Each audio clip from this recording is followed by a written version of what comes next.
Kiek iš jūsų žino, kas yra BRELL? Nu, ką reiškia abreviatūra BRELL? Nu, tie, kur nežinot, pasigūglinkit, paskui šnekėsim toliau.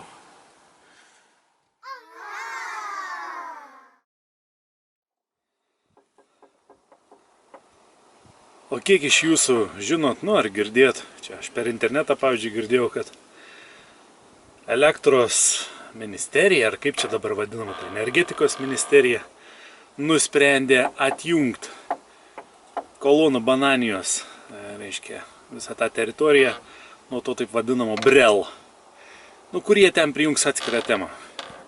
Ir ką tai reiškia, kai atjungs. Ir dabar galbūt kai kuriems adekvatams kilo kokių nors minčių, su to ryšim, kad žada atjungti nuo BRELL tinklo visą va šitą teritoriją.